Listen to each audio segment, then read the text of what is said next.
We've got some fresh new young talent doing some things that I know you haven't heard before. 1, 2, 3, listen. You got to have the why, and we know our why. So you don't need to reinvent the wheel. Yeah. Millions and millions of people have done this already. You can get help, you can get a roadmap, you can save a lot of time, money, and frustration. Welcome to the Value Add Podcast with K&K. Hey everybody, Value Add with K&K. Crystal and Kenny here. Just want to say thank you so much for the support, for listening, the comments, everything. Keep it up. We'll keep going as long as we can.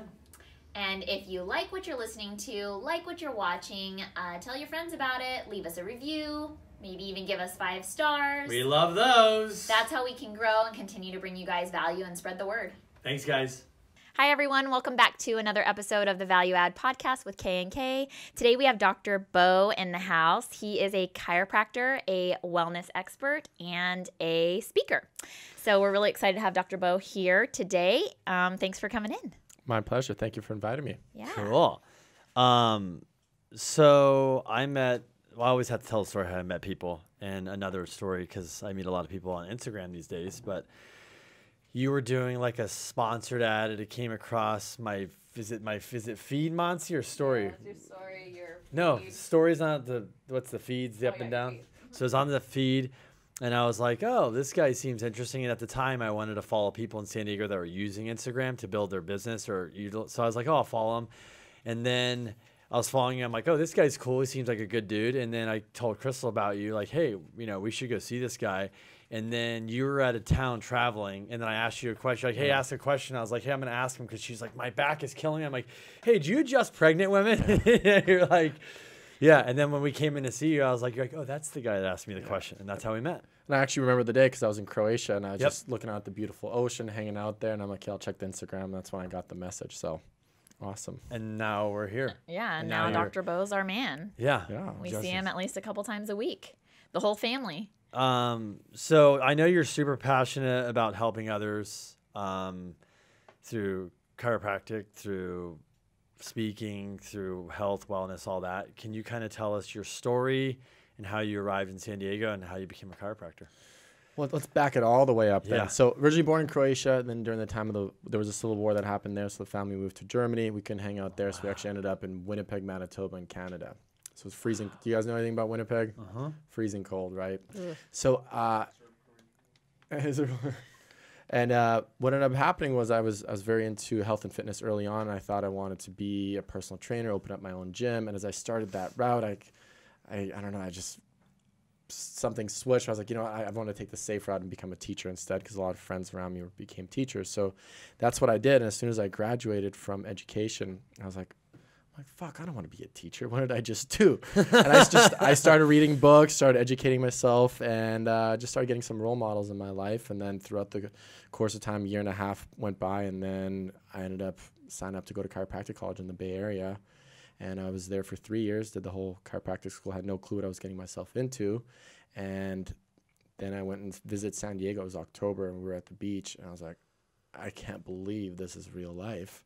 So found my mentor here, opened up shop just over 2 years ago, and it's been an incredible experience. I feel like that's the story of so many people who end up in San Diego, though. They're like, they come visit one time, and they're like, I just need to figure out how to get here. Yeah, I couldn't believe it. I mean, it's so warm, it's so beautiful. Yeah. So was your family like super into fitness or anything like that, or you're just really into health and wellness early on? You know what? We didn't necessarily grow up healthy. Like growing up, I just ate a lot of fast food and pizza, and it was just about the mindset of just got to feed the boys, and there was not a whole lot of health that was happening there. That just transpired as I became a chubby little boy through just eating the North American diet, and that's a transition that happened. When I had the European diet, I was fine, and all of a sudden it was pizza pops, mac and cheese. Everything processed. I remember Whoppers were $1.49, and so that was what we're eating all the time, and then all of a sudden, you become chubby. Then you got to figure out, okay, well, how do I lose this? And that's when, exercise and health, going on bodybuilding.com and things like that to learn about it. And that's where the interest grew.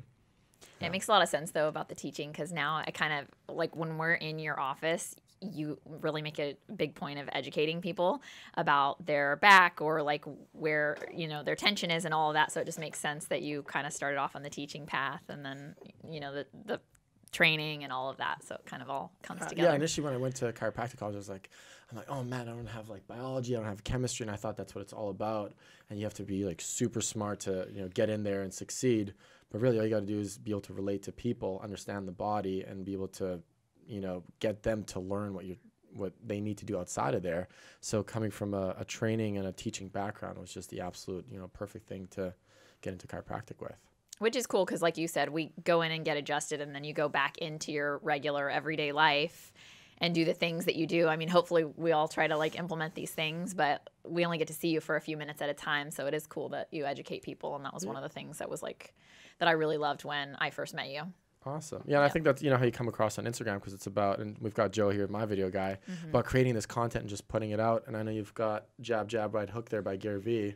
And that's where that comes from. You just got to, you know, just educate, give out as much free content as possible, and hope that you can elicit some sort of positive change in people's lives. Because if you take a look what's happening out there right now, it's not very good. Yeah, no, I agree. It's not good at all. I agree. You know? No. Yeah. I agree. And we're the same too in our business. I think that you just they say that educating is in new marketing, and so I think if you can educate people, like the rest kind of falls into place business wise. You know, you can put food on the table, or, you know, invest your money or make money or whatever that is. So Yeah, I spent a day with Gary D. I did the 4D dive or whatever. Yeah. So we went to New York. It was actually almost a year ago. It's coming up. So we never did any marketing. Crystal never did anything, social media, nothing. We were like, she's like, you got to check this guy Gary out. So I checked him out, and I kind of studied people on Instagram, and I didn't do anything. And so I went and saw him, and we were in the room, and everybody got to talk to him. So it's cool. He came in for probably 2 hours of the whole day. So they go through all their business and stuff. And so I was there, and I told him my story, and I'm like, so what do I do? He's like, just like you said, he's like, just tell everybody everything and give away all your secrets. I was like, okay. And then the guy in the back's like, yeah, Gary's been doing it for 5 years. Like, you should say everything you know, you should give it away. And he's like, 5% of people will maybe steal what you do, and 95% of people will just listen to you or just won't pay attention. So basically that's where it came from. As Crystal and I came back, we're like, well, how are we going to do this? And that's how the podcast and stuff started, just to share the message, what we do. And then we want to get people on here that we feel like that's why it's called value add, with K&K, add value to the audience. But why are you so passionate about what you do? Because you go out and you speak. Because I know chiropractors that literally, they wake up, they go to work, they do their run their business and go home, and then that's it. They're not putting in extra time, extra energy. They're not trying to help people out, you know? You know, I think a lot of that just comes from a competitive nature. Like, if you're going to go out and do something, you know, why not try to be the best at it? And, you know, if you're playing a sport, you're not just going to half-ass it and, you know, then lose and wonder why you lost. It's the same thing here. It's just like I end up in San Diego, so for me to go all this way, I'm not going to come here and then just half-ass it. You know, I want to put in my best effort.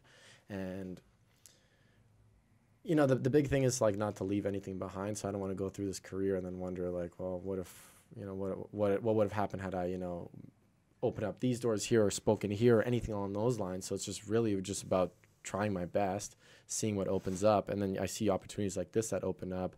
I see people that come to me now and they're like, hey, I need you to speak to our company. You know, we've got 50, we've got 100 employees, these type of things. And really it's kind of a high that you get out of it, just to see, you know, what comes next. And it's just exciting. And there's a lot of changes occurred in the last 5 years, and it's the big mystery that I don't know what's going to happen these next 5 years, but it's exciting when you keep putting out this effort, and then, you know, you just see what's going to come. Like, from you speaking, just doing stuff like this, how has it changed you? Whew. Well, it's been a tremendous change for me just from when I first started chiropractic college. Like, I got into this momentum of reading just for, you know, self-interest, you know, and I picked up books like what Malcolm Gladwell wrote, Stumbling on Happiness, I forget the author's name, The Alchemist, those type of things. And then it just opened up my mind. I'm like, oh my goodness, there's so much possibility out there. And the ball just slowly started rolling, and I got into chiropractic college, and I started learning. I thought I knew what health was. I knew what the body was all about. And then you really learn about the physiology, the anatomy of it, and it just creates this interest, because we study so many different things, but we never actually study ourselves. And, you know, why do you think a certain way? Why do you do something? Or, you know, why does this hurt? Or why am I getting, you know, a headache or anything along those lines? So you really start studying yourself. And as I start studying it, I know I go by Dr.bo knows. Truth is, I don't know anything yet. Like, there's so much to be learned, and it's a self-interest. The fact that I have my whole life now to study all this is just, it's exciting. And that's why I wake up with an energy and an excitement to continue to learn more. And the more that you learn, the more that you can give. And the more that you give, the more you get in return. What's just talking about chiropractic here, what's some of the most common questions you're getting when you're out talking to like people, and you know, you're talking to groups of 50 or 100? I mean, I'm sure you get like people come up and talk to you. What's like the top questions? Well, I think the most common question that we get is that, you know, my cousin's mailman's sister's son, neighbor went one time. They had a bad experience, and you know, they said that if I go once, I'll have to go for the rest of my life. And that's just one of the most common myths. And you know, it's just very similar to like if you go to the gym once, you're not going to have to go for the rest of your life. But you realize, hey, like exercise is pretty important. And this is something that's good for me. Just like having your spine aligned is something that's important, because that's what houses your nervous system. That's what houses everything that controls your body, your immune system. And what we do through our day-to-day stresses is that we put pressure on that. So all you do is align it, and the people have an option. You can just come in once. People come in all the time. They're just like, yeah, I just want to come in here once. I'm like, cool, I'll just adjust you once. You're on your way. But then I have people that come in, and they're like, you know what, I've had 2 failed back surgeries. I'm on 5, 10 medications. They check off every single symptom that's on the list. And I go to them, all right, well, do you have 6 months? Can you give me 6 months, and we can see what kind of change we can create here? And they're like, yeah, I'm all in. I'm desperate. I've tried everything else. And that's the type of people I like coming in, because there's just so much room for improvement. It's a challenge for you too. It's a challenge, but also, you know, I'm very early on in this, but I'm realizing that if you teach people how to think right, move right, and just feed them, nourish themselves properly, and you just align the nervous system, you get that to function properly, the body wants to heal. You're just not giving it an opportunity to heal. And unfortunately, there's, you know, these perceptions out in society, and I didn't realize this. I thought I was just going to open up the doors and people are just going to walk on in, but there's no Super Bowl commercials. You know, the big pharma is really running the show out there. But I think people are educating themselves more, and that's the whole purpose of any sort of myths that people have, that there's videos out there that explain it, and then also social proof. When you have, you know, people that are tagging you in the story or something like that, you know, when Harlow comes in, it's like, oh, you know, she's getting her baby adjusted, but, you know, my neighbor said that it's not good. But the neighbor's never been there, and the neighbor doesn't have a child, you know? So it's just, those are the type of things that our nanny was terrified when we said that we were taking her. She was like, what? He's going to be popping her? Like, that's crazy. I'm like, no, it's not like that. Super light. It's super light. Yeah, exactly. Yeah. But there are a lot of those misconceptions. I do think that one of the things that is helping, though, is that wellness is so popular right now, too, though. Just like that whole wellness of, like, yoga and eating right. Because the internet. You know, all of that. So I think it's helping the chiropractic. But you're right. Somebody gave me a good analogy the other week, and she's not even a chiropractor. It was my trainer that I used to work out with. But she said the same thing as, like, if you don't go to the gym, if you go to the gym once a week, are you ever going to get in shape? And it's like, no. So if you go to the chiropractor once a month or once a quarter, like, are you going to get any benefit? So I think the majority of people that are saying that are people who haven't really gone regularly. They went once or twice. And, you know, then they said, oh, well, this doesn't work. Yeah. But also, we do have people that get to that point. Some people, it's okay for them to come, you know, come in once in a while. But, and it's very similar. If you get in the best shape of your life, once you're in the best shape of your life, you don't have to work out as hard. You can just kind of, you know, you can take a week off here and there. You can maintain it. But for me personally, I get adjusted every Monday morning and every Thursday afternoon. Why? Because I spent like 2 decades in school sitting. I was a meathead that would just go, like, never stretch, just lift weights. And then, you know, all these sport injuries. So now I'm doing yoga. I'm getting adjusted. I'm doing all the things I should have been doing before. But I have years and years and years where I didn't do this. So that I'm still working on breaking through scar tissue, getting my mobility up. And I beat my body up at work as well. So it's just, you know, you take a step forward, but then you take a step back as soon as you jump in the line of fire again. Yeah, you're adjusting people all day. I mean, it's work. And also, too, like you said, I think our lives are not conducive. Like, we're sitting a lot. People who travel a lot. So if you're driving a lot, if you're sitting at a desk a lot, I mean, all those things do kind of wear on your body. Oh, yeah. Your body's designed to move. And if you sit in a chair, the study showed the whole article, sitting is the new smoking. They said that 1 hour of sitting equates to 22 minutes off your life. That's crazy. Yeah. How do they find that? It's just everyone that's extremely sedentary. Yeah. They find that they die earlier and they're more susceptible to the most common diseases that kill people. Well, research now, right? Because we're 2000, almost 20 here. The research, more statistics, they can study so much more stuff now. Yeah. Data is just so much more relevant these days because there's more of it. Yeah. And so we can study and be like, holy crap. Yeah. It's wild. What's, I think like just going back, because I think a lot of people, it's just with anything, it's diet, eating, anything. What's can somebody expect to like see results? Like if somebody comes in with you and they're just jacked up, is it really 6 months for you to really see, like, I know it's case by case, but like, can you give us a couple scenarios of like what somebody really should be committed to? Okay. So for instance, someone could come in and just like I had a guy yesterday morning, he's got his wedding this weekend, and he comes in, he's got his trap is all pulled up like this. He's getting excruciating pain. And he's like this. I'm checking his posture. I'm like, dude, you probably don't want to be getting married like this. So one adjustment alleviates right away. And he's got his range of motion. Pain is gone. And he's definitely going to be able to get married this weekend with good posture. But I don't know what he does on a day-to-day. So that could come back in a week, come back in 2 weeks, could be a few months. Who knows? Right? But when someone comes in and they've got a chronic condition that's been there for 10, 20 years, wow. What you can expect in a 6-month time span is in the first 3 to 4 weeks, we get neurological change. That's where we typically see symptoms improve or sometimes completely eradicate because pain is typically the last thing to show up and it's going to be the first thing that goes away. In about 2 to 3 months, you see muscular change. So if you think of like a construction person or a truck driver, if you just, what do you picture their body being? It's like probably very dense, right? So I prod into I shouldn't prod. I palpate into people like that and I feel the tissue's like really, really dense. Well, it takes about 2 to 3 months for that muscular tissue. It regenerates. Your body's always regenerating. So about after 90 days, since you've been getting adjusted and they're being a little bit more relaxed, you actually feel the tone of the body change. And then the thing that you can see in 6 months is your connective tissue regenerates very, very slowly. So when people have a posture like this, after 6 months, you can create a new posture that holds if you're willing to do the work outside of here. But, a lot of people do just come in for like a few weeks, a couple months at a time, and then they just pop in whenever they want. It all varies from case to case. But if your goal is to eradicate symptoms, that typically happens fairly quickly, especially if you're willing to change your habits outside of here. But if you have a chronic condition for, 10, 20 years, then it's going to take some time.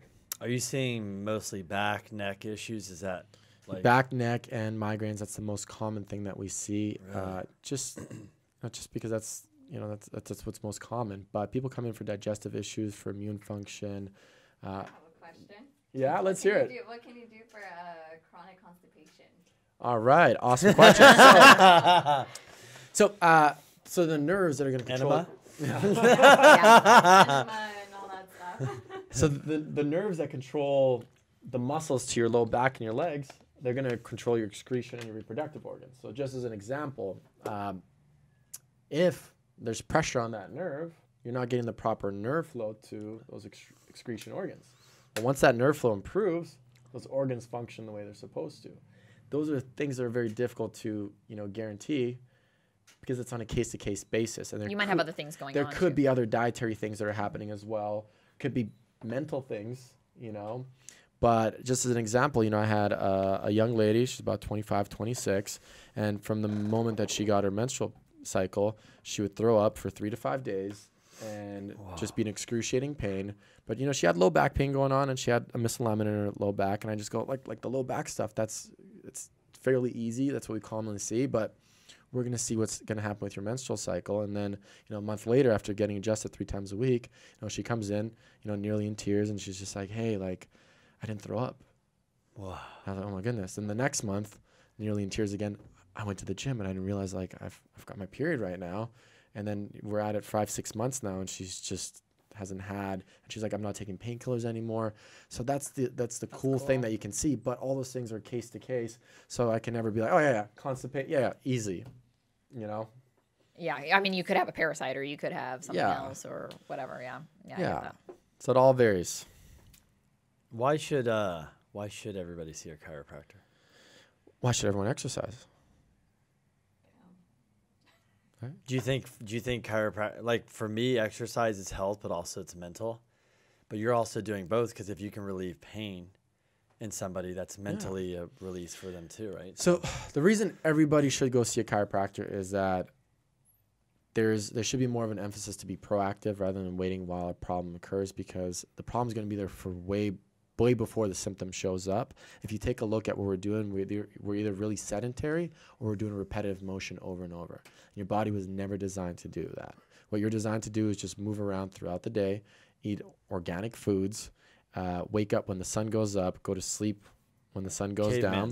You were never designed to wake up and look at something that gives you an immense amount of dopamine and, you know, jealousy as you start looking at other people's lives, and you create all this emotional stress. That emotional stress creates tension in your body. So it's kind of, I always say you're being civilized to death, and nature has given us all the tools we need to survive, and your body has a healing mechanism within it.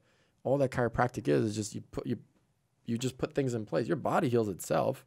I wasn't the one I'm not the one that gets rid of the back pain or the digestive issues. It's your own body that does it. Yeah. And it doesn't necessarily do it right at that moment. It does it, you put it in place, then you go on with your day, and then the body starts to heal. So if you want to get ahead of the curve, just get adjusted before, and don't wait till there's a problem.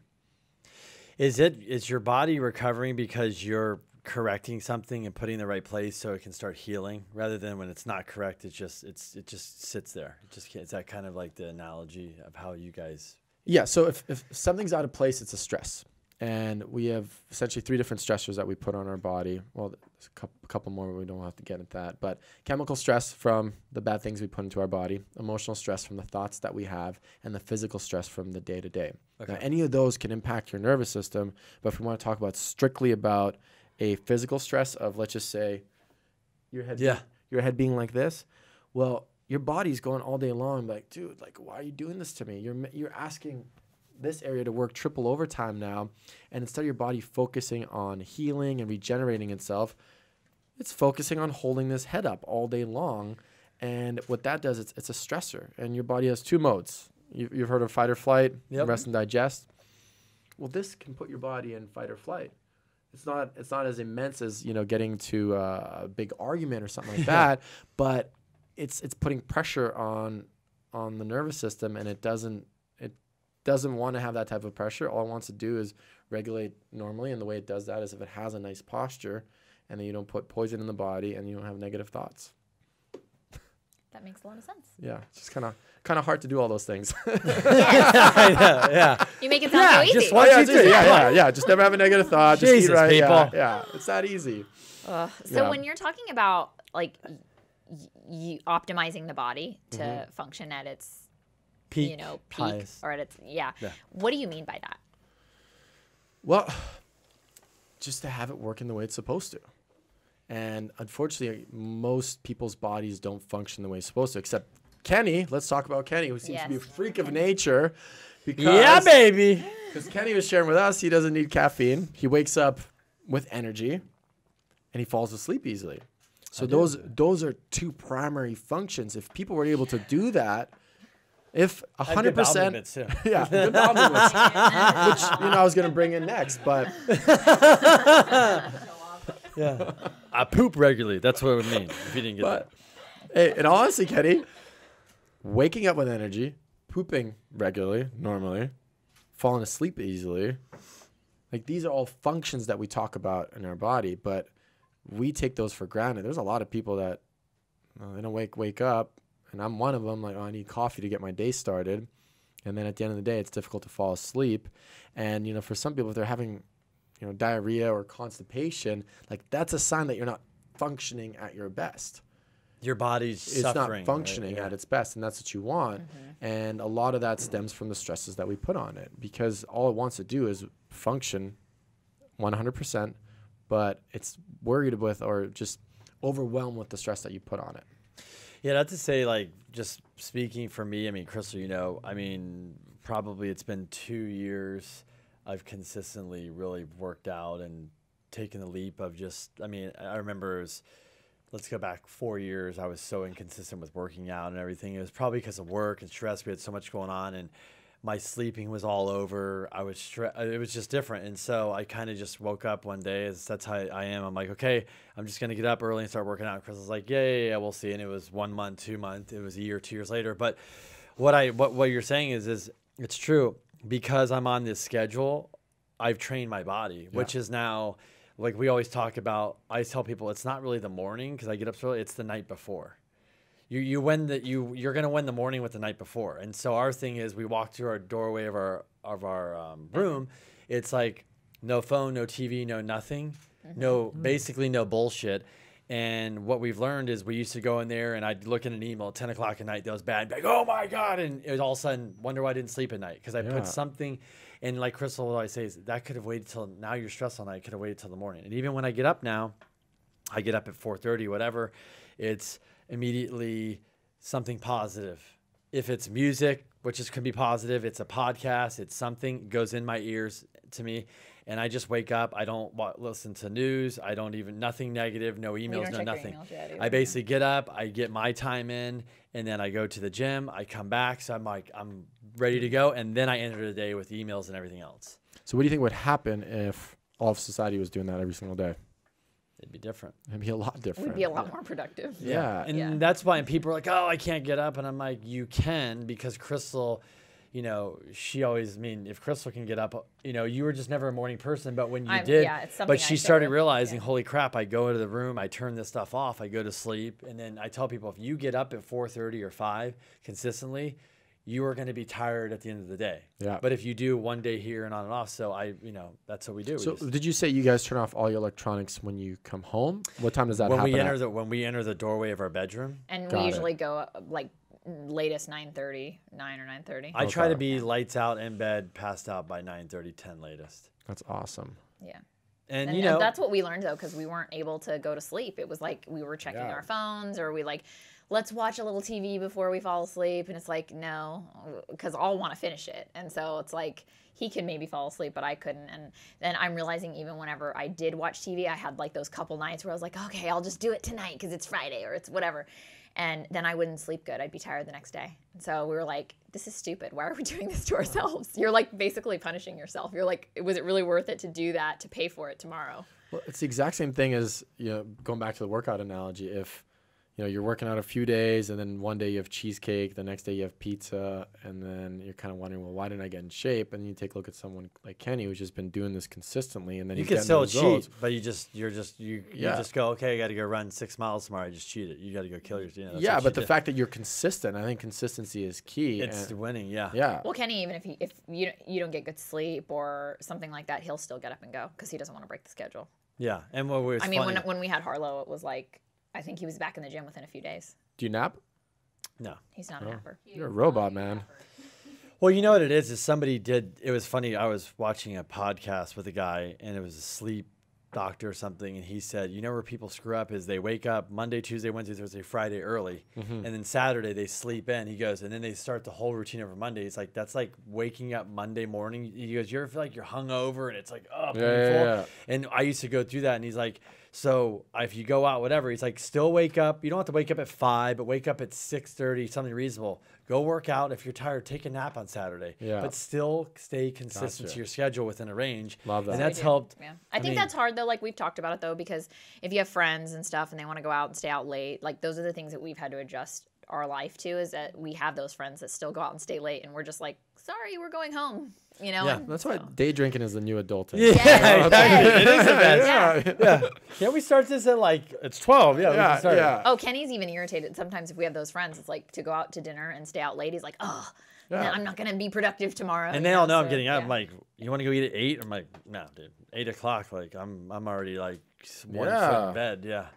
Yeah. No, really, I think what we're talking about is just being consistent with what you're doing. Absolutely. It's not just, it's everything in life. It's even like what we're doing with the podcast or marketing. Anybody you go talk to that's good at it's going to, like what you've done with marketing. If you put a video out or go do a speech, once a month, put a video out once a month on Instagram, that's not going to do it. You've got to be consistent. Talk to any marketer. They're like, Gary Vee's like, you should post 5 times a day on every single social media. Everybody's like, what? He has a team of 29, but that's what he said. He goes, You know, he says if somebody posts 7, then I'm going to post 10 because I'm going to kick your ass. Yeah. That he's Love competitive that. about it. But that's what it's all about. What's like a typical day for you in your life? So I will typically wake up at 5, and then That's good. Yeah, That's early. Shit. Yeah. But you know what? I go through my phases with my routines, and there's times where I dial in, and there's other times where stress can overwhelm me, and it's just like, all right, I'll snooze until 5:30. But we're at the office at 6:30 in the morning.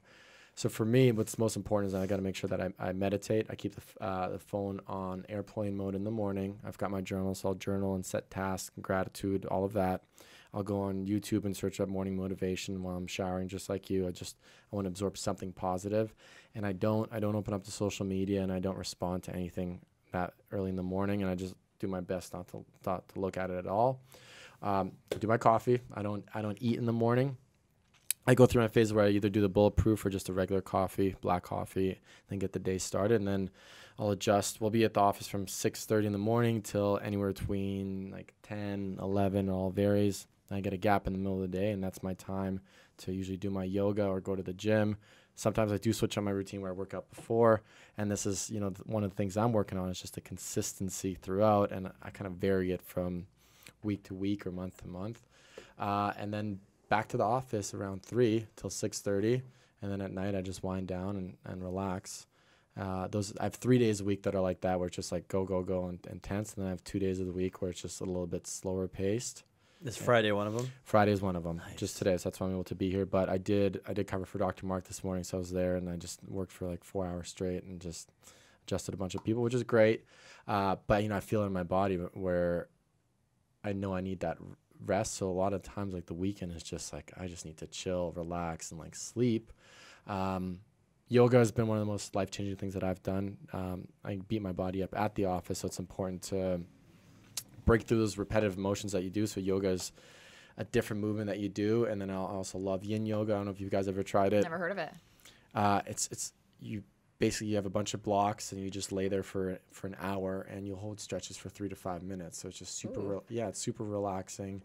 But yeah, I mean those are basically the day-to-days, and if I ever find myself kind of either too stressed out about something or overworked, then I will just look at the day and just implement like, okay, these are the 2 hours for me to not do anything, not look at the phone, not check the laptop. I live close to Balboa Park, so sometimes I'll just go walk, listen to a podcast, just walk there, get some sun, reset, and other things I'll do. Binaural beats. I don't know if you guys ever done that.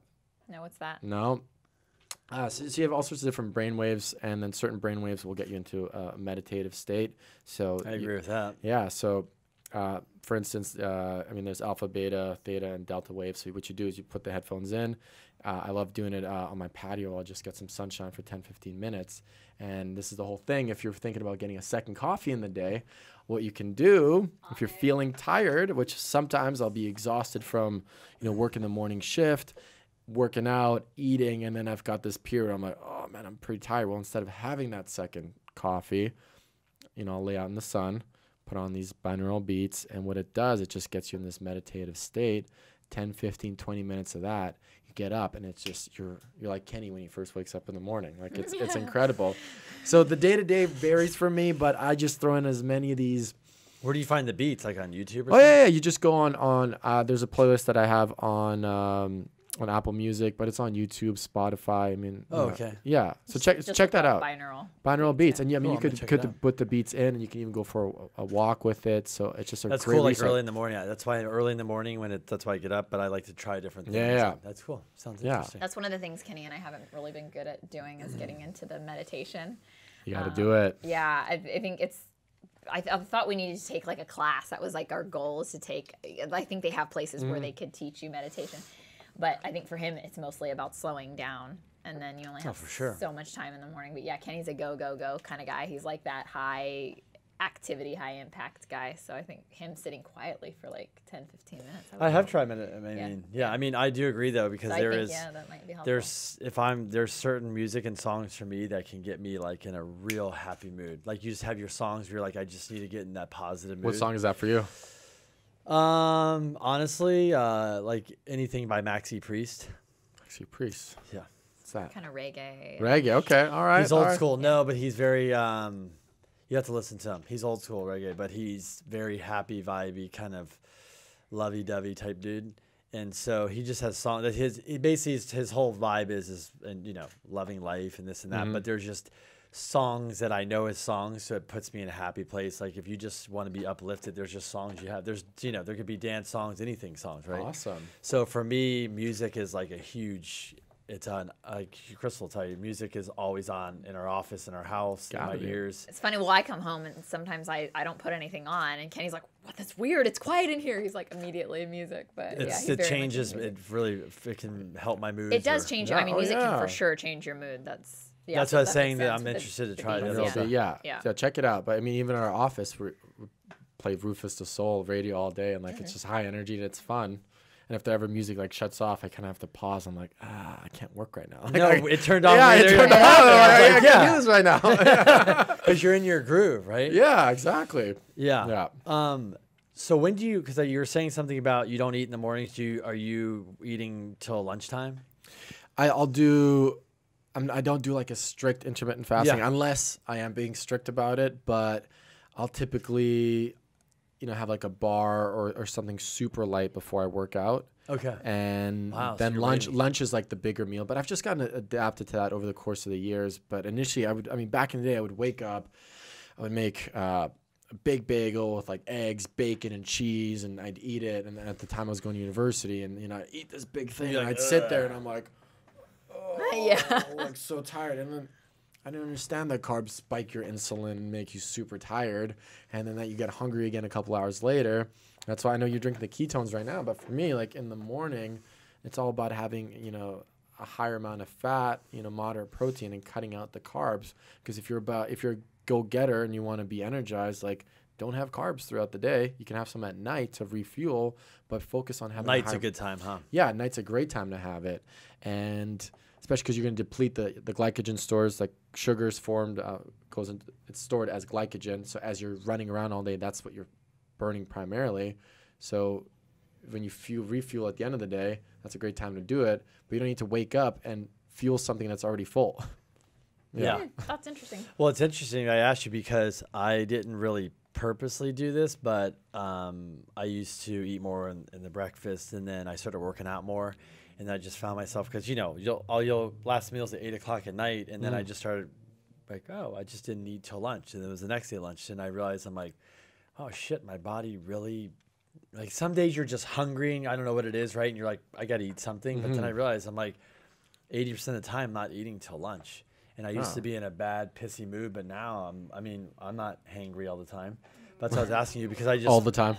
All the time. No, honestly, he's been so much better, but I do think it's the lifestyle though, because like I've said to Kenny, when he doesn't go to the gym, I'm like, oh great. Because it's more mental. What am I going to deal with now? It is a mental thing for me, Jim. He Like, needs that. He needs it's that. because I activity. feel like I didn't enter the day how I'm used to. You know how you're just used to waking up, and it's more of I'm mentally entering the day. When I don't, it's like, oh shit, I'm off. Yeah.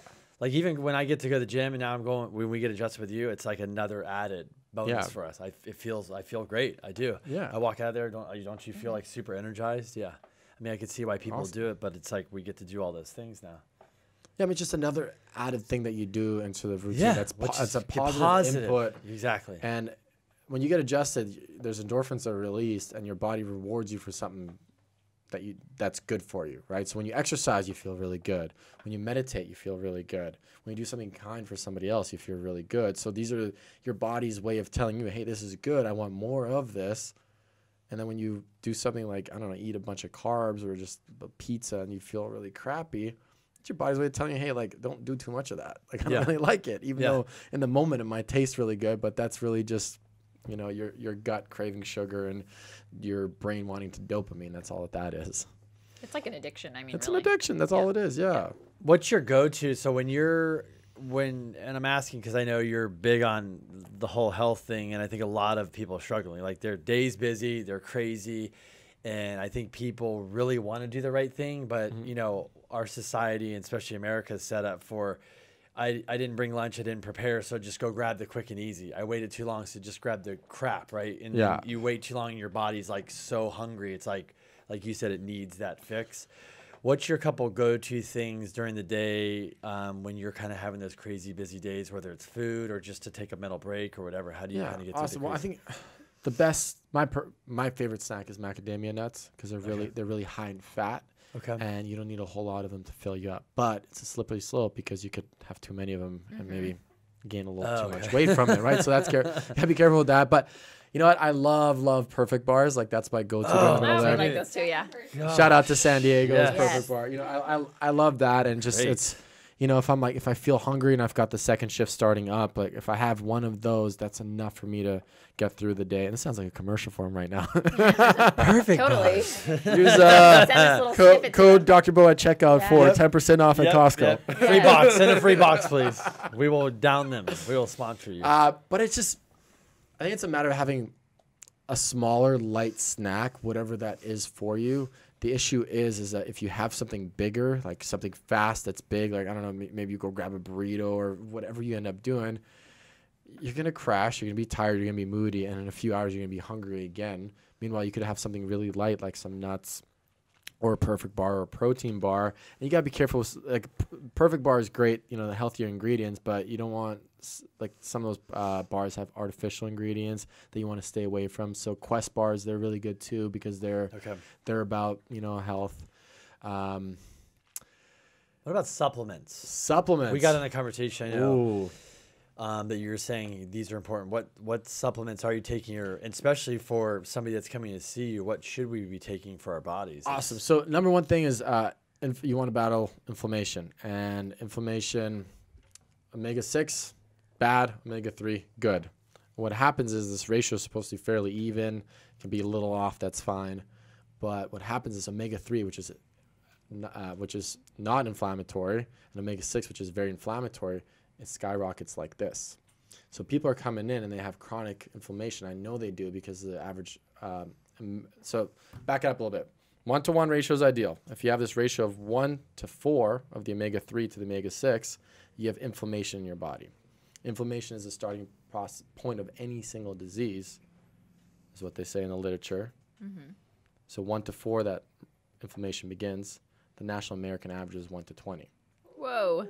And that omega-6 is coming from processed foods. It's coming from corn that's being fed to essentially every single animal. Why do they feed them that? Because it makes them fat. It's cheap. And they're putting corn in virtually, you know, every single food. So that drives this inflammation up. So I know when I had my test done, my ratio was like 1 to 11. I was like, oh shit, I thought I was healthy. But I was going to Costco at the time buying bags of chicken and, you know, their ground beef there and their eggs there, which are also being fed corn.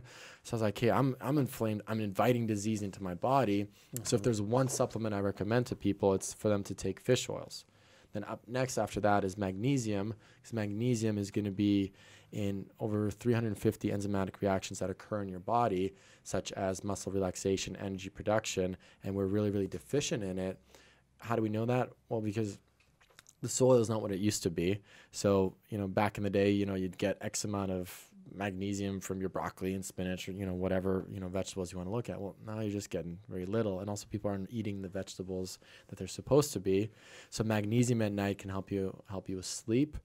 And that also just like a really good multivitamin can help just because you're not getting all the vitamins and the minerals that you need for proper body function.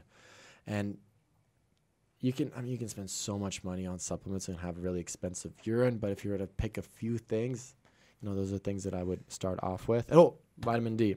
Even though we live in San Diego, a lot of people are deficient in it. I heard that, yeah. And I can't remember the numbers off the top of my head, but I want to say like ideal numbers like 50 to 70, and people are going to be below it. And what they found out is like a large number of people that have musculoskeletal conditions such as, you know, back pain, neck pain, and they'll be really deficient in vitamin D. Once you balance those levels out, all of a sudden your body starts functioning the way it's supposed to. Yeah, it's amazing. Like if you go to Palm Springs and lay out in the sun for an hour, how much energy you get. At least me. Oh yeah. No, just the vitamin D when you're not used to it. No, totally. I feel it. I'm like, I might want to get up and go, you know, Well, run up a mountain or something. I mean, here's Only you. Only you. here's a pro hack. Then I'm like, wait, it's 110. I can't. No, yeah. Well, it just depends how much of it you have, but you know, when you look at your phone at night, your brain thinks it's daytime, so it stops melatonin production, and then that because it thinks it's daytime, they go, okay, well, I'm not going to produce this stuff that's going to help you fall asleep. And one of the hacks that you can have when you get up, as soon as you're able to see the sun, if you go out in the sun and you see the sun, your body will slowly reset its cycle. And then over the course of the next 12 hours, it will produce that melatonin, and then you'll be able to fall asleep easily. That's why it's really, really important for you to turn off all the things at home, all the electronics, so you don't see any light and your brain thinks that, all right, it's nighttime. Is that why a lot of people are wearing those glasses that take the light glasses? Is that what's Does that really work? You know what? A buddy just gave me a pair, and I'll find out because test it. But and another buddy just changed the settings on my iPhone, where I tap it 3 times and the screen shows up like really red, but you're still able to read through things, but that blocks out all the blue light from it. Really? So I think it's a matter of just doing the little things and not expect a drastic change, but just as many little things as you can do, the better. I know for us, like I said, without having any kind of like electronics going to bed, it's like really helps with getting sleepy. Yeah. When you're not looking at the phone. Yeah, it's huge. Like we literally just like won't have anything on, and it's like we both get tired, which is nice. I think that's like been a big thing for getting good sleep. So, and I think it's hard for people because they use their phone to set their alarms, or they use their phone to do all these things. That's the best thing. Is just I tell people like, yeah, put your phone away. Like, don't keep it by your bed. It's like, well, how am I gonna wake up? I'm like, just buy an alarm. Yeah. I'm like, wait, what? Or put your phone across the. We say that's what Kenny says. If you're not a morning person and you need to get up, just put your phone across the room. Fine, have your alarm on. Put your phone across the room because I have it on Do Not Disturb too. So my phone, I don't turn it off at night, but it doesn't like disturb. Well, where do you keep it? It's next to my bed, but I don't really. Yeah. Well. I need to take it a step further. Well, put on airplane mode. Yeah. Because it's still working, and if you don't want to be messing with your brain, and you've got electricity there and radio, and we don't want to get into EMF and all that stuff, but basically we're just being poisoned outside every time we're outside with Wi-Fi and all that. So ideally, I mean, when I have my home, the way I want to build is that I have a kill switch where once I hit that kill switch is that the Wi-Fi is off, and because that's radiation, and you don't want to have radiation right by your brain via your phone. So you want to have it on at the very least on airplane mode. That makes sense. Yeah. That makes sense. I definitely. Yeah, and once again, these are just little hacks that you add on. But it's crazy because people spend hours and hours a day on their phone. So you're like, wow, if you even had just the 8 hours that you sleep or whatever at night without a phone, that could make a difference. Yeah. Yeah. Big time. Mm-hmm. So I know you recently went to Texas. I did. And you went to a retreat there. I want you to tell us about that retreat. So do you guys know Aubrey Marcus? Yep. Honor Company? Yeah. When you said it, I was who, and then I looked him. I saw his picture. I was like, yeah, I've listened to a couple podcasts. Yeah. So he's got the podcast. He's an author, and he's got a really badass supplement line company. Human optimization is really what they're after. They have all sorts of great products, and I just looked up to him as hey, this dude, he's got something really special going on here, and he does all sorts of coaching things. So it's called the Fit for Service Mastermind, and what it is, it's a year-long coaching program where there's 4 quarters, and each quarter you work on a different aspect for you to be fit for service to serve as many other people as you can. And the very first quarter, we work on being physically fit. Then we go mentally, spiritually, and emotionally. And it was the absolute coolest thing that I've ever done in my life, where we have, well, first off, we have through the program, there's certain things we read, there's coaching calls, all sorts of weekly challenges, etc. But really that was nothing compared to what we did on the weekend, where we had about 130 or so people from all over the world that met up, and it was just this elevated energy. And the people I met, it was just right off the bat, it was they're your best friends. They get you. They're into all the same stuff, and the coach is incredible. So we had first we had a meetup where we all hang out, have some wine, get to know each other, and then the next day it began where they started basically beating us up. But we had a morning workout that we did, and then we went and did an obstacle course, watched all sorts of speakers, had breakout sessions. The following day we did breath work. Then we jumped into Barton Springs in Austin, and there was a big group of us that did that. So it's all sorts of things that we did to break through mental barriers where you just challenge yourself physically, but you're also just there to learn from all these other incredible people. And I was just, we have 2 ears for a reason. I'm just like sitting there, I'm like listening to all these colleagues. I'm like, oh my goodness, like this is just incredible. But the craziest thing that we did was I knew we were gonna do ecstatic dancing at some point. I don't know if you guys ever done it. No. Oh man. So I knew because they're into it because they're very much into like the hippie psychedelic space, and I knew we were gonna do it at some point in the year, but it wasn't on the schedule for when we went to Austin.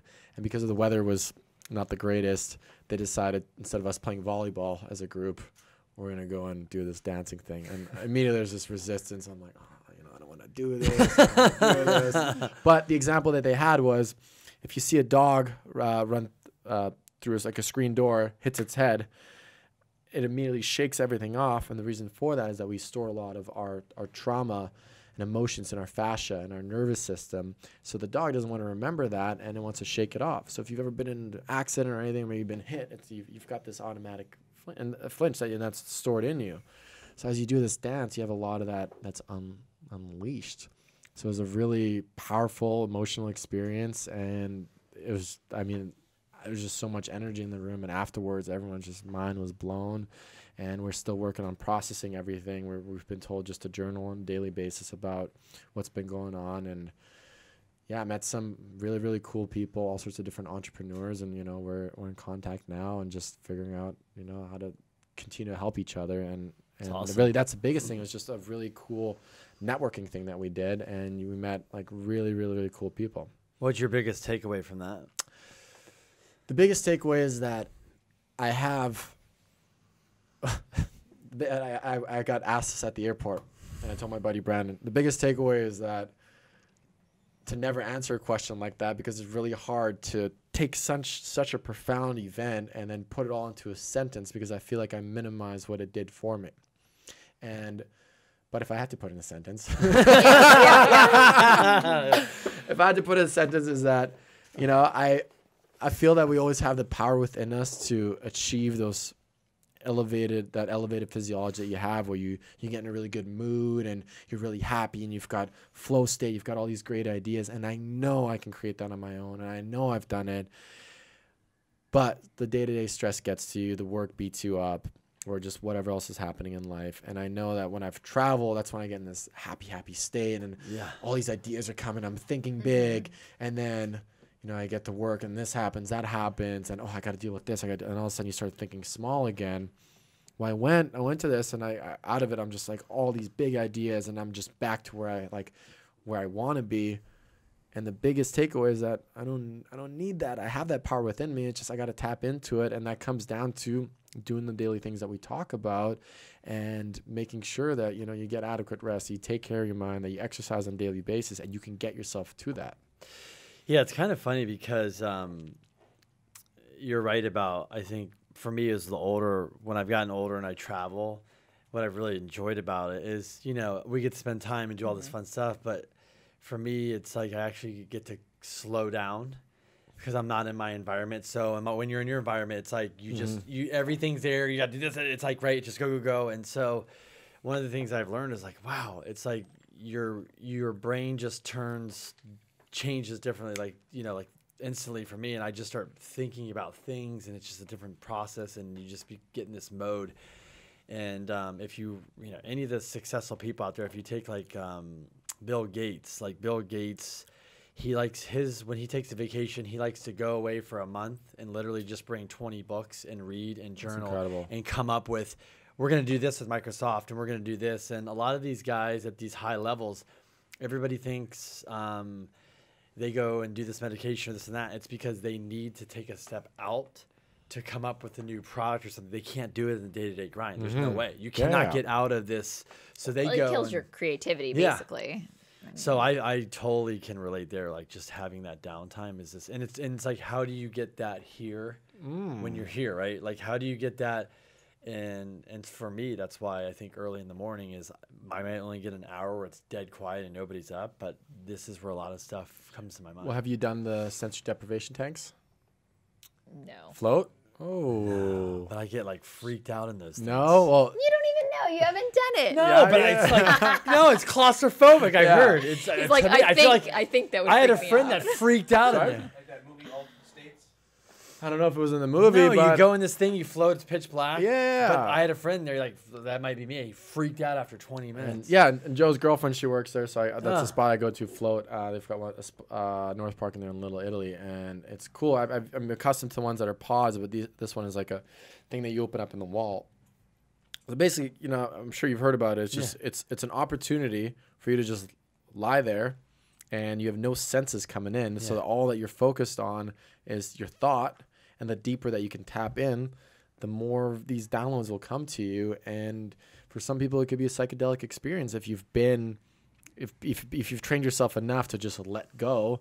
And the craziest part is the only thing you can hear is your heartbeat. You're just there and you just relax, and it's just.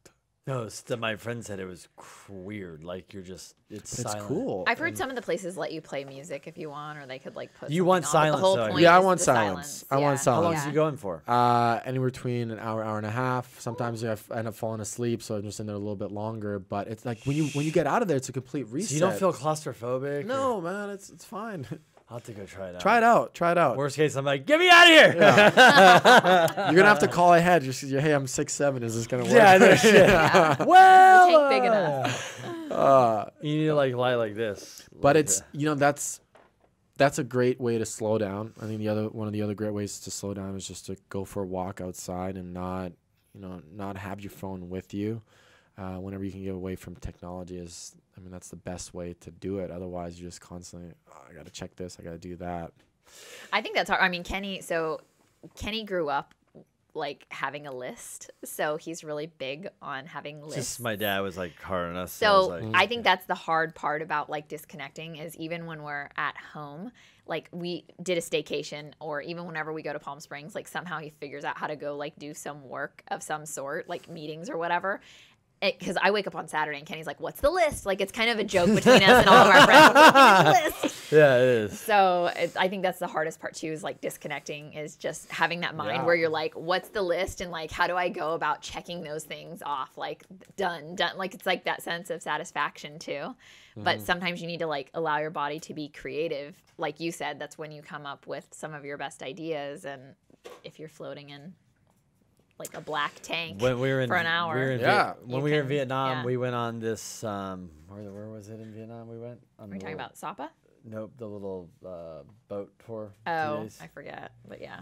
So we went on these little boats are very popular. I can't remember. So you get on them and you go cruise around for 2 days. Well, the cell phones just don't work, and so you're stuck on a little boat. And there's people there like, yeah, they're getting shit faced and drinking. I was like, yeah, I'm not gonna do that. So, I'm pacing around. I'm like in my mind, I'm like, Kenny, this boat is not that big. Like it's small. You can pace around this boat in 5 seconds. So you better figure out quickly with your brain what you're gonna do. So I immediately went like, okay. So, I read a book. Crystal's like, you're reading a book. And this is what happens. You are forced to go do something different than you can do. Yeah. And the other thing is we were able to literally go through these things probably wouldn't want to do for a year, sit down and talk about certain things of life and goals and this and that. We literally went through every single thing, jotted it, knocked it down, and I was like, damn, maybe we should be locked up on a boat more often just for one. And by 2 days, I was like, get me the hell off. I was about to swim off of it. Meanwhile, upstairs, like what would happen is these people would go out and do these like touristy things, and Kenny and I were like, This is no a funny thanks. story. So we're sitting in our little room on this little We're boat. like in We had no deep idea. in We're thought, like, we're like grinding it out with these ideas that we have, and then all of a sudden we hear this like weird music playing. what the and hell is that? What is it? The like when So all I go of the walking people leave, upstairs. all the staff do karaoke. So they were upstairs. They thought everybody was off the boat, and they were like laughing and joking and like doing karaoke while we were. So the last night we were like, hey, we've been kind of like party poopers, and there's these young people there from Canada. We're like, we should probably hang out and do a little partying and whatever and drink. So I went to the captain. I said, hey, I heard you guys doing karaoke. He's like, oh shit, you heard that? I go, yeah. He goes, oh, I'm sorry. I go, yeah, but I'm gonna need you to do one thing for us. He goes, what? I'm like, whoever was singing, they need to come back out tonight and they need to sing. He's like, oh, I don't know if they're gonna do it. I'm like, oh, they're gonna do it. Because I got to hear this. So we ended up like the whole damn boat. Everybody was doing karaoke and all that. But who it was would have just, known that a no, song, like a Vietnamese song, that was like 10 minutes? No, like oh, it was the a guy 10-minute was song. going A on, 10-minute we're song. Like, okay, this is Yeah. great. So it's just it's just interesting, like when you put yourself where there's no social media, no nothing, no TV, no social media, no nothing. It's amazing. You get on a boat and people, and they're forced to do stuff. And yes, there was some active stuff we did, but it's just funny. Like I said, you just start.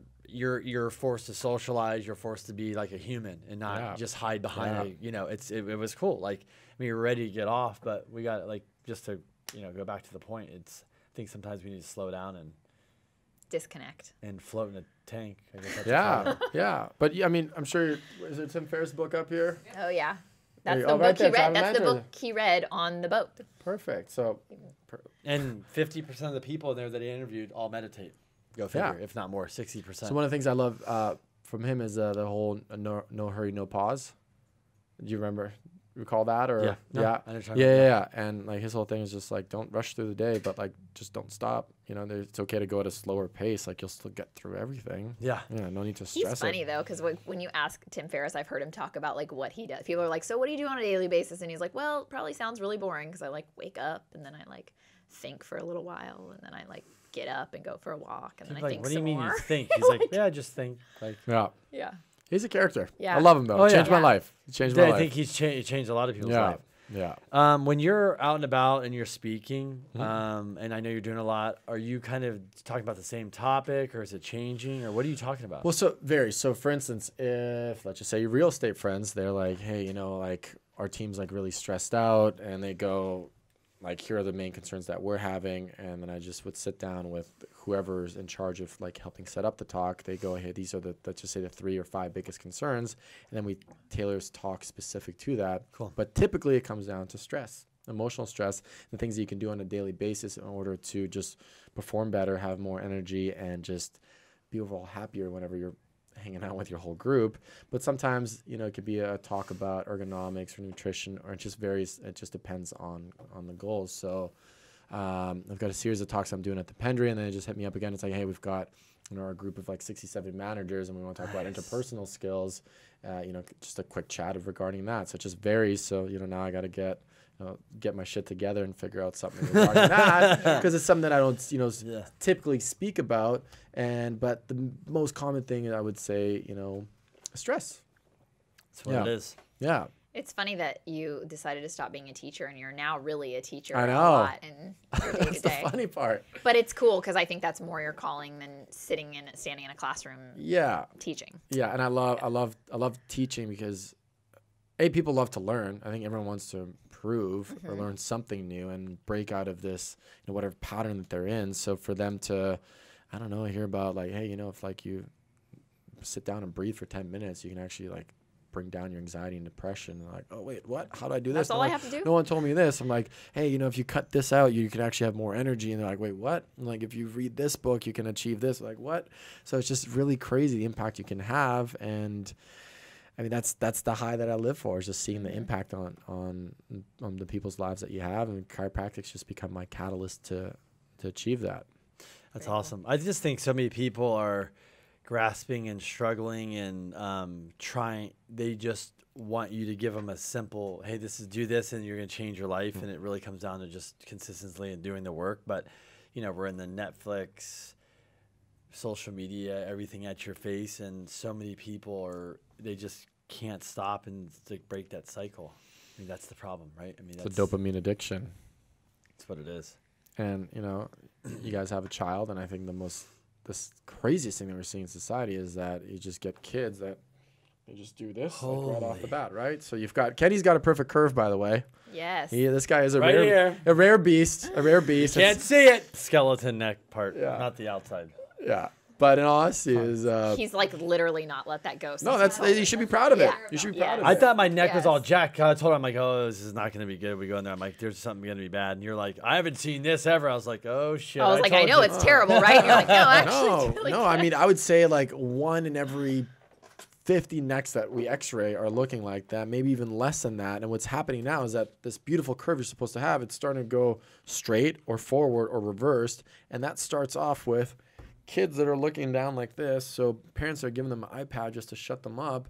Not only are they going to create a dopamine addiction in their brain, and they're going to have, ADHD and all these other issues, Wow. they're going to mess up their neck as well. And that's going to lead to chronic long-term problems. And that's why something like chiropractic, like cell phones have been the biggest blessing to our profession. Oh, for sure. Yeah. They're like gold nuggets. Yeah, and I like the gold rush has not hit yet. I mean, it's about to hit just because kids are getting cell phones younger and younger now. So, I mean, we need more chiropractors because people are not going to want to take medication to, you know, cover up a physical problem with a chemical solution that's not going to work. Yep. You literally need to go in there and start restructuring this thing, and yeah, there's going to be a lot of work to do. That's crazy. Yeah. I was just like, I think it was Joe Rogan's podcast we were listening to today, but they were talking about their daughters. No, but they were saying like, at what age do you get your kid a cell phone? Like a lot of these kids by like 10 years old. Joe Rogan's kids 10. He's like, they don't have a cell phone. I don't care. Nope. Yeah. The answer is yeah, no. but like a 10-year-old walking around with a phone or an 8-year-old. No, but I mean, I see these kids. It's like they're clearly. I was like, it was like a Saturday a month ago. I saw this and I get irritated. It's like. It was to 1 o'clock in the afternoon. They're going to eat somewhere. You can clearly see both the daughter and the son just woke up out of bed, literally rolled out of bed and said, "Get up, we're going to go to lunch." Their hair's a mess. They're both walking down through cell phones, not even paying attention, walking through the parking lot with their dad. And I just know this kid probably stayed up all night playing video games. And I just said, this is welcome to America. This is the problem. But I mean, that when I was teaching in Canada, that was the issue too. Kids are staying up all night playing Call of Duty, and then they show up to school, they're tired, and so they're not paying attention because all they want to do is get the dopamine from the video game, and it's literally they're like jonesing to get back. And then one of the schools I worked at across the street, we had a McDonald's and a 7-Eleven. So they get this chemical poison, and they're in the afternoon, they can't pay attention. As soon as they come home, they're back to they cannot wait to play video games. And I remember, we're doing the mile run.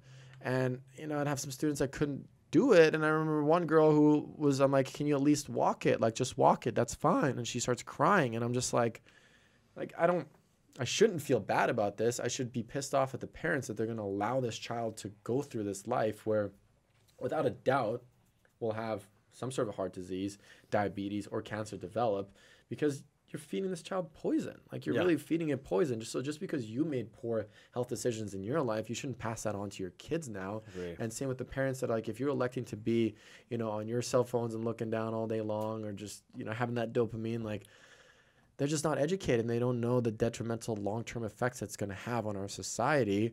But the people that are awake, that understand what's going to happen, I hope that you just don't give your child an iPad just to shut them up for several hours in a day. You could play with them. Yeah. No. You could play with them. We were in Vietnam and we were in Sapa, so in the hills. Mm-hmm. And then we went to this little village, which let's just say they live in huts. Mm-hmm. And like I said, it's not even poor. It's like we live off the land. They barter and they grow stuff. No electricity or anything like that. They did have Wi-Fi. And we were in this hut. This lady's cooking. Her son was on YouTube. And so we're walking back, and this guy, Thomas, our guide's like, hey, you want to stop at this little hut and play some pool? I'm like, yeah. And this was New Year's Eve 2018 there, right? 17. 17. And 18. Yeah. So these and the women dressed kind of, what would you say, They're like tribes. Tribes, like tribal. So these two little girls walk by, these little girls, and then this lady walks by, and all of a sudden, I think they see Crystal or something, had her phone, taking a picture, and they turn around, they come back, no English, no nothing. And next thing you know, they're cute. Crystal's taking a picture with them. Now, I was like, oh, these little girls are so cute. All they wanted was my phone. Literally. Like, so I'm in there, and I come to play with it or steal it? Oh, no. To play. Like she was taking selfies on my phone, and then she literally scrolled through my phone and found YouTube and started watching these baby doll videos. I had no idea. So I come out and I'm like, oh wow, she knows this thing. I'm like, Crystal, did you find that? Crystal's like, no. I'm like, what do you mean, Coach Kenny? She grabbed my phone, took pictures, went on YouTube and found this. How old is this girl? Maybe 3. 3? In the middle of the nowhere. country. Oh my have goodness. Country no Vietnam money. though, they don't have this. I mean, stuff. we were there when we were in a hut. We saw a what kind of baby? Zika. A Zika baby. Yeah. So there's no care, there's nothing. But I was telling Crystal, when we got out of there, I realized this is the world we live in. That somebody in the middle of nowhere they literally know how to go on this phone and get on YouTube and watch stuff. And I said, that's when I realized, like, this is a problem. Well, I did some volunteer work in Haiti while I was still in school, and I mean this is as poor as it gets. Yeah. I mean they have literally nothing. Yeah. But somehow they still got their hands on some cell phones.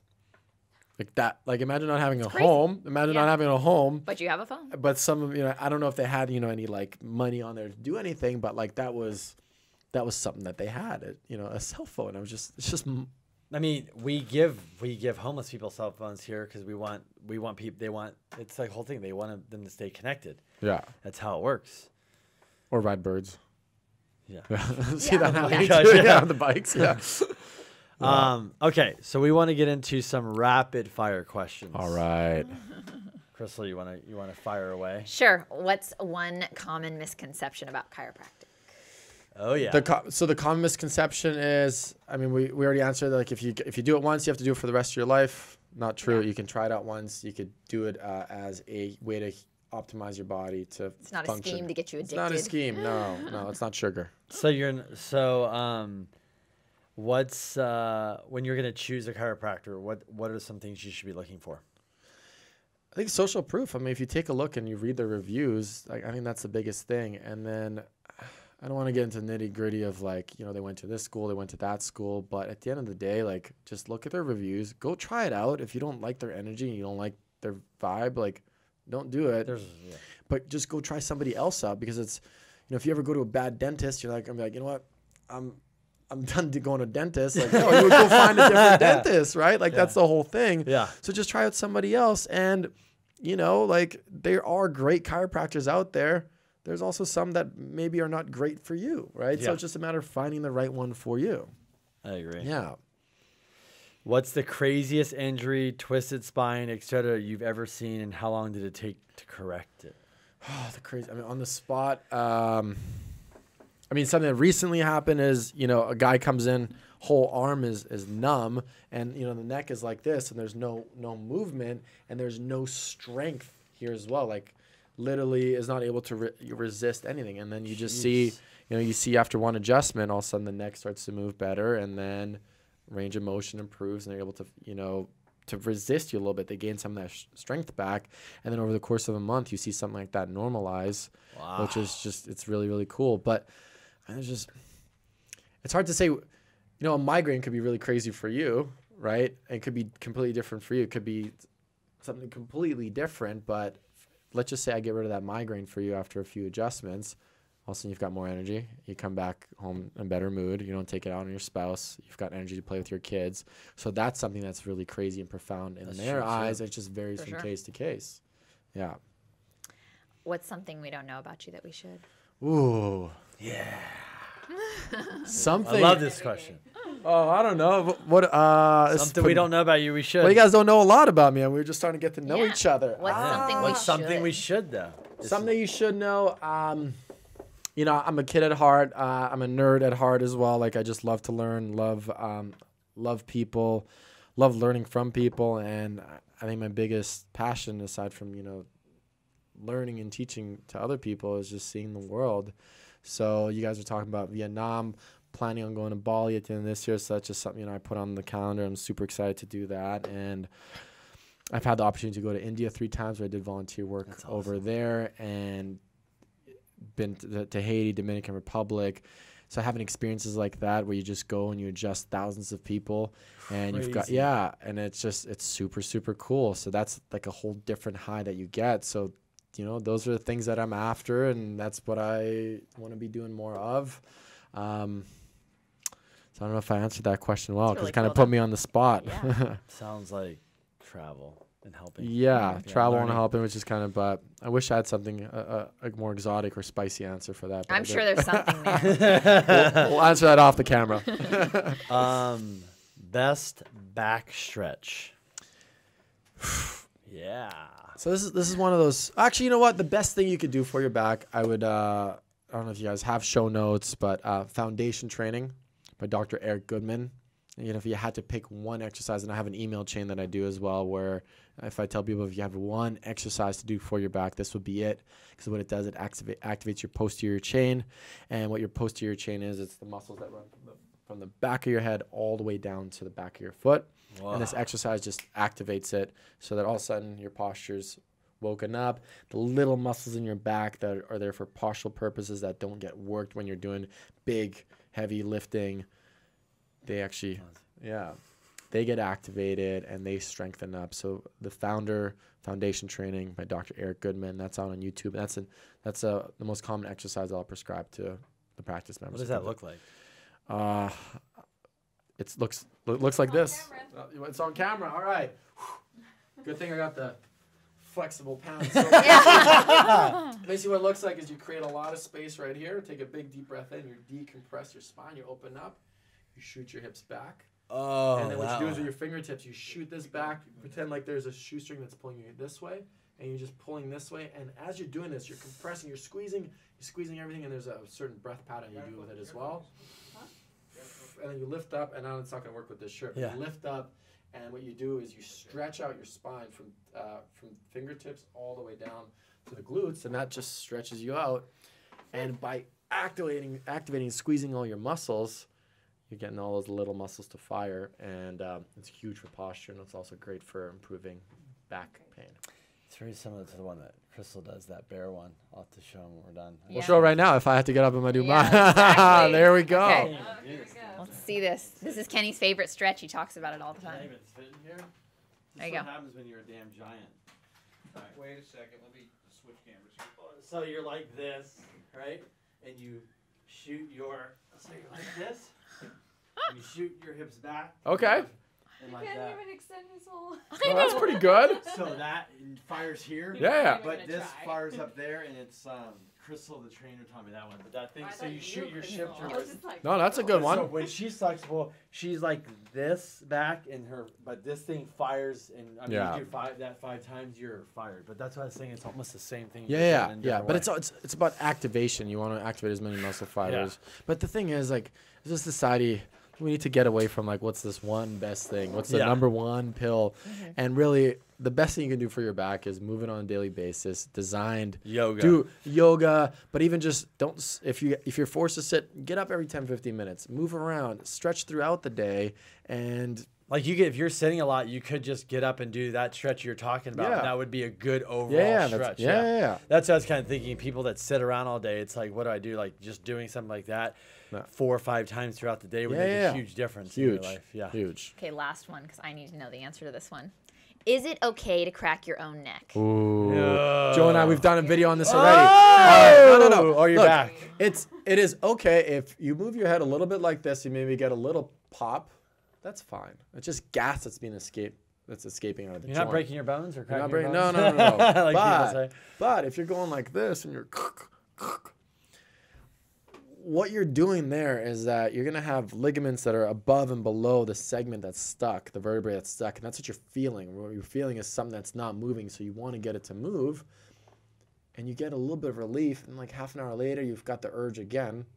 That means that you didn't fix the problem. All you did is get more movement above and below, so you're going to have ligaments that are really lax. I'm guilty of that. Yeah.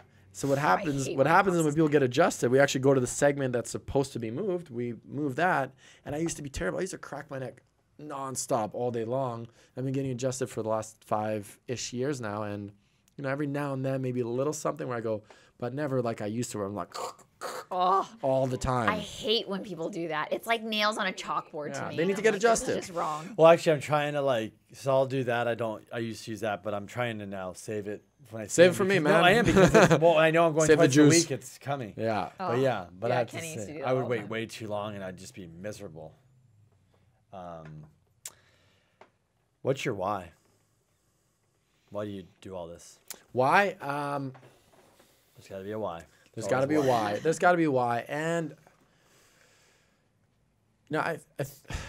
the big why, for me is just this.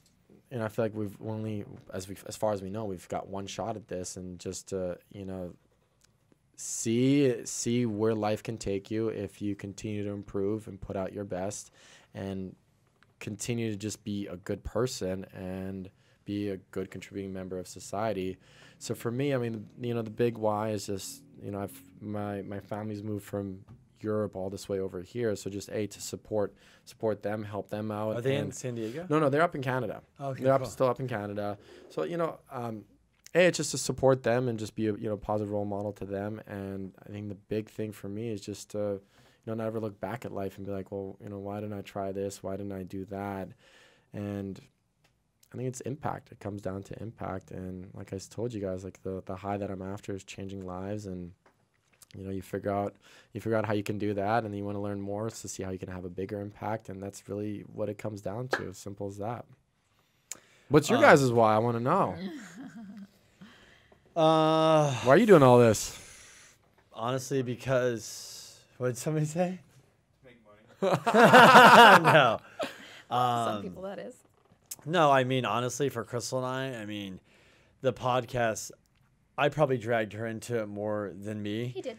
But it's just how I am. I mean, I think I like to give back, and I think a lot of people in the world are lost, and I think a lot of people in the world are looking for some guidance or something, and a lot of people are too scared to go out, you know, and get it themselves, or they don't know where to look. And so if every day I'm trying to jam it down somebody's throat, positive stuff, eventually, if there's 100 people listening, maybe I'll get to 50 of them, or 20 of them, or 10 of them.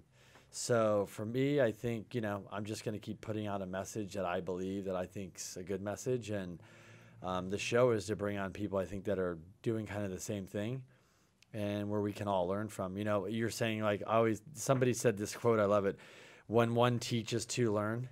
Ooh. So, like when you're teaching, I love that. Even when you're teaching, we're both learning. And so that's why I asked you the question, when you've been teaching, what have you learned?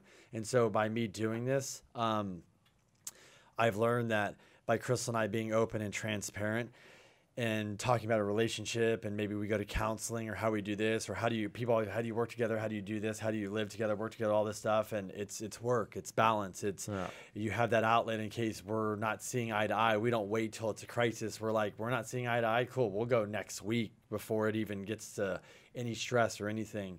And I think by us putting all this stuff out there and being open and transparent, it's affected and helped people in our lives. So my why is I keep doing that, and I think if I can help one person, then, you know, I feel like I'm winning. Love that. I think for me too, it just comes down to like really helping people, because I think that I'm not doing what I'm put here. Like I think all of us are kind of put here to help other people through their shit, like whatever it is. And I'm not doing anybody any service if I'm holding that in. Yeah. So I get something out of that. I think all of us do. Like, I mean, I think you teach because it makes you feel good. I teach because it makes me feel good too. But also I feel like if I have some sort of value to bring to people, I want to put it out there. So, and that's, for me, it's like, I want Harlow to have that now, because we have, you know, a little girl. Like, I want to be a good role model for her. So that pushes me, and to do my best, and to kind of put myself out there in ways that might be uncomfortable. And so I think the biggest why for me is my family, and leaving behind like everything that I know, but helping as many people as we can along the way. Love that. Are there any more babies coming? One more. One more. All right. Anytime now, hopefully. Anytime. Nice. Yeah. And it's funny because you're on, you know, how to, like, you know, I think it's passionate about helping others optimize the body to function at its best. And we focus on hopefully how to teach people, instead of buying into, like you said, you're buying into the terrible foods and the dopamine and all this. Well, people make money instead of buying all this crap you don't need. And then when you hit 60 or 70 and you're like, why didn't I prepare financially? Now I'm screwed. And on top of that, I could be unhealthy. So my medical bills are not, it's a bad recipe. So for us, is like, you're over here going, when you're 60, 70, I'm trying to get you in a certain place where you can still function, have a great life, and live 20 more years. And I'm saying financially, you know, maybe a 401k or Social Security or things like that's not going to work, and there is alternatives. And we obviously believe in investing in real estate. And so we're trying to make people optimize the, the money side of it. Their financial life, just to Yeah. kind of have that financial freedom. Because I think we've always said if you don't have money, you don't have freedom. And people say that money doesn't matter. It does when you don't have it. So, for us, our thing is like helping people financially to make those decisions so that they have the freedom in their life to go to the chiropractor a couple days a week and to travel. work out with a trainer, to travel, or to spend time with their family or whatever that might be. So that's definitely something. Because it's tough in California. I mean, everything's Yes. expensive. It's It so is. expensive. But one of my favorite quotes by Les Brown, the motivational speaker. He goes, he says, "Money isn't the root of happiness, but everyone wants to find out for themselves." Yes. Which is so true. But I think here, it's just so expensive to live, and oftentimes people neglect their health. But everyone has the new cell phone. Everyone's got Adidas Ultra Boosts on their feet. Probably a new car by now. New car. Like, they're just keeping up with all these other people because they see, this person has this and they've got this smile on their face. So I want that. But they're getting all these things that actually don't matter, where like it's extrinsic, but you need just to be happy on the inside. And that's what's really going to give you health as well. But people are not after that. Which Delayed gratification. And it's the same though that we talk about too with like people eating healthy or going to the gym. It's like the same thing as like you're kind of after that instant gratitude. You're doing like taking the easy route is usually not the best route. Usually the hardest thing is the best thing to be doing. Yeah. So I think that's kind of where we're at with kind of helping people to, That's make awesome. those- And those one decisions. final science thing is I just watched a speaker recently and it just blew my mind, where dopamine is that immediate gratification that you get. Then serotonin is happiness. And you could view dopamine as instant, serotonin over the long run. So, you guys working, developing a relationship, that's serotonin. Dopamine is you opening up your cell phone. And he goes, the more that you shoot up that dopamine for that short-term gratification, it comes at the expense of the long-term serotonin. So what ends up happening is that you get happiness in that day-to-day, but it's going to make you sadder over the course of the years. And that's why we see all these rates of anxiety and depression going up. It's because people are on their cell phones all day long, or doing these other things that just give you a quick burst of dopamine, but they don't focus on working on themselves, working on their relationships. I was going to say, as humans too, we're like meant to connect and have community. Yeah, we're tribes. Yeah. Yeah, that's what Austin was so cool. I met my tribe. I met like 100 people. They're Yeah. like, these are my best friends. That's super cool. So you feel connected. I feel a lot of people are disconnected. I agree. I think that because I think you lose, just like anything, if you don't work out a muscle, you don't have you lose the muscle. Yeah. So it's like if you're not exercising that muscle of connecting with other people, you're on your phone all the time. Yeah. That's, Like those kids. I mean, those kids that I bet you they put them in a hostel somewhere in Vietnam with no Wi-Fi, no cell phone. Like, they probably wouldn't be able to go up to a stranger and be like, "Hi, my name is." Right. Do you like? Where are you from? Blah blah, and then become friends. Like, that is probably a lost skill of communication. It's kind of scary And I to see. asked the mom on the one son, how he's on the phone all day long. All Yeah, day of course. long. Just like this, looking down like this.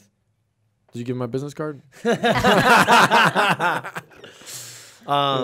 What's next? What's next for you? What's the next 12 months look like in your life? The next 12 Dr. months. Bo knows. Oh, well, keep it up with this. Keep building up the practice and doing more of the speaking.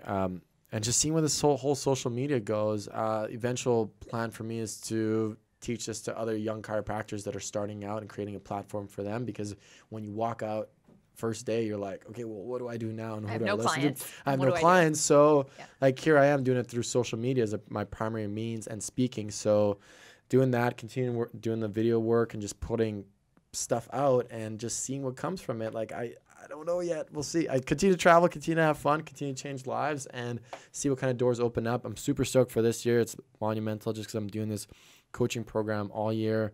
We're going to Tulum, we're going to Sedona, and then we've got another meetup in LA. So I get to, connect with all these incredible people and just seeing what kind of person I become by the end of this, just through the continued process of investing in yourself. Very So cool. we'll see. It's just the beginning. Yeah. Awesome. Well, thanks for coming on. Yeah, thank you for having me. I think you're a cool dude, and I think you're a cool dude, too. You should keep doing what you're I think doing. you guys are a cool couple. My favorite power couple. Cool. Awesome. Okay.